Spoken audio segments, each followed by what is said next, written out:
Hi guys, really sorry for the late update. I've just been, I was really busy yesterday, and to be honest, I've been so tired. I've been exhausted, so I was just sleeping most of yesterday. We're at the end of week 18 of taking 100 milligrams of sertraline to treat PPPD and CPTSD. The last 2 weeks haven't been great, I'll be honest with you. I expected to feel quite a lot better by now. As far as the anxiety goes.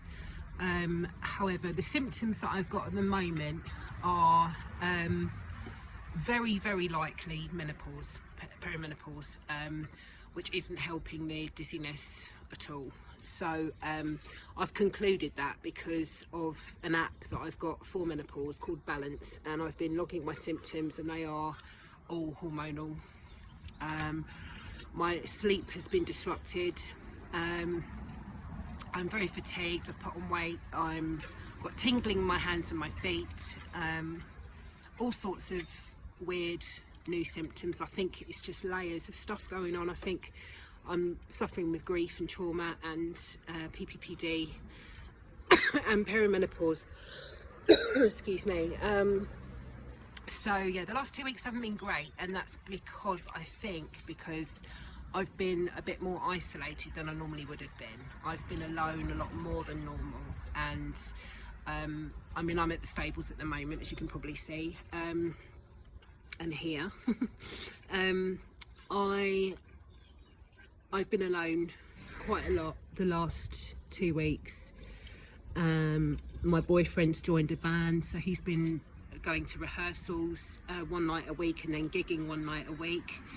And the weather's been terrible. It's been raining torrentially for about 2 weeks, and it's meant that I was limited to when I could go to the stables. I've stopped work, as you know, because for whatever reason, and I just think that combined with a daily support that I was getting from my friend who's also got PPPD. I met her through the Steady Coaches community, membership community. We just ended up messaging each other privately. Well, I've been speaking to her pretty much every day. We've been supporting each other for the last year, and she's just started working full time, so I haven't spoken to her every day, and I think that that's really made a difference to me.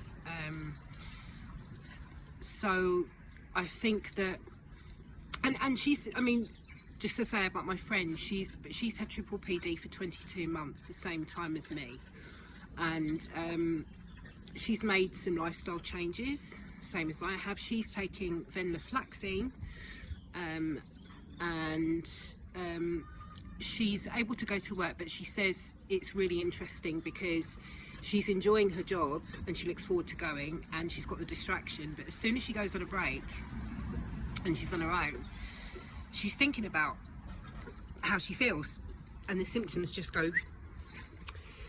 So she said, it's crazy, isn't it? I said, yeah, you know, and I think that's why, because I've not had the distraction, the weather's been terrible, there's been so many factors. I haven't been to Margate for a couple of weeks. That makes a difference too, and yeah, I'm thinking that's probably why. But the visual symptoms I've still got, and but they're not as bad, so maybe that was just a fleeting symptom. I don't know. It could just be that my brain is literally rewiring itself with all the extra serotonin, and it's just part of it calming down, perhaps, because I'm definitely not as tense as I was. So the medication is doing something, guys. It definitely is. And I'm still at this sort of crossroads with it, because the general consensus for anyone that I speak to, it's trial and error with medication. I mean, my dad was on antidepressants for probably 30 years, and it took him about 3 or 4 different meds to find the right one and at the right dose.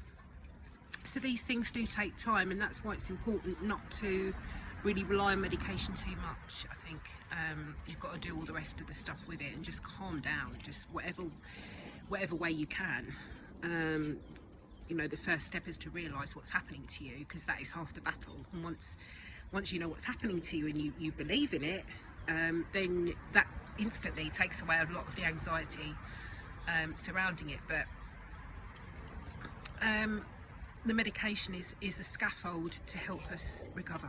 And if you're anything like me,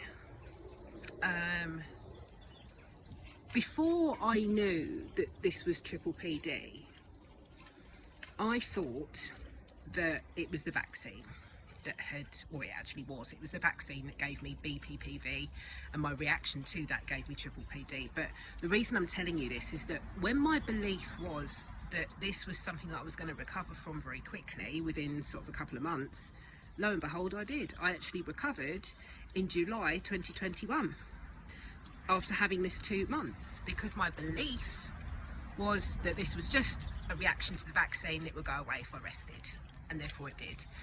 But because I didn't know it was a nervous system issue and that I was tense and stressed, when I recovered in July, I went straight back to living the life that I was at a fast pace. I got a relapse, and I relapsed after about 2 weeks.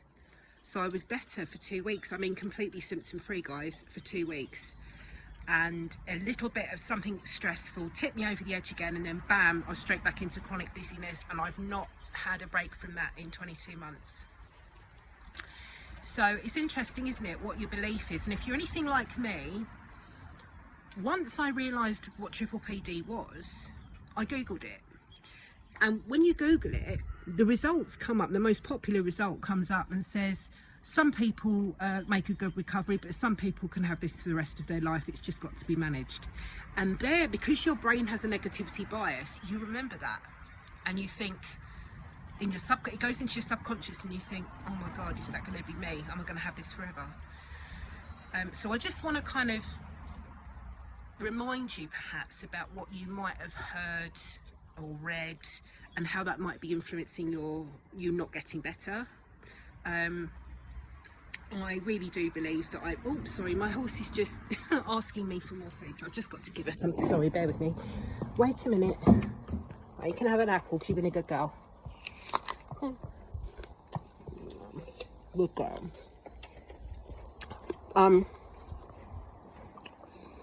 Yeah, so anyway, let's get back to medication.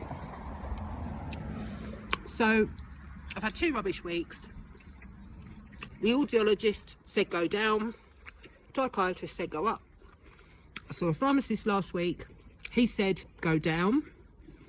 He said, but I'd be more inclined to agree with the audiologist, get your eyes tested, because it could well be a reaction to the sertraline, and that it could indicate it's too strong. He said, how were you on 75 milligrams? And I thought about it, I thought, actually I wasn't too bad. And he said, so why did you go up to 100 then? I said, well, because the audiologist said my target dose was 100. So I just wanted to reach my target dose. He said, okay, but if you're right in 75, maybe try going down. Anyway, I thought I'd better try and get advice from a doctor. Tried contacting my GP, couldn't get through. I finally got a phone appointment on Friday, just gone. I've said to them, look, I think I'm perimenopausal as well. I'm getting a lot of the symptoms. I'm logging my symptoms every day on the menopause app. And I want HRT because that's, if that's going to help me in somewhat, why not have it if it's going to help me? And they said, okay, we need to see you. I said, well, yeah, I'll be trying to get an appointment. Anyway, long story short, I'm going for blood test tomorrow. They're going to check my liver function, see if I can get HRT, and I'll see if that makes a difference to the other symptoms I'm experiencing. Dizziness isn't too bad when I'm distracted, but if I'm not, it's horrendous. Haven't had any panic attacks or anything like that to mention, really. Just feeling fatigued and just like, ugh. But the sun's now come out, guys. I'm hopefully going to be spending more time here with the horses, which always helps, being in nature.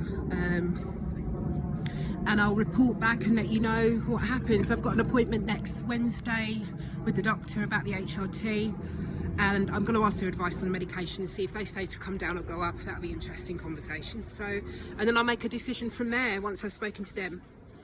So that's the plan. Anyway, love you and leave you. And thank you so much, guys, for reaching out. I'm sorry. Oh my God, my horse has just knocked a box over. I'm so sorry that I'm late updating, and thank you for reaching out and asking how I am. I really appreciate that. Elsa, she's kicking off. Look, she's getting impatient because I'm on the phone. She wants attention. I love you and leave you, guys. Take care.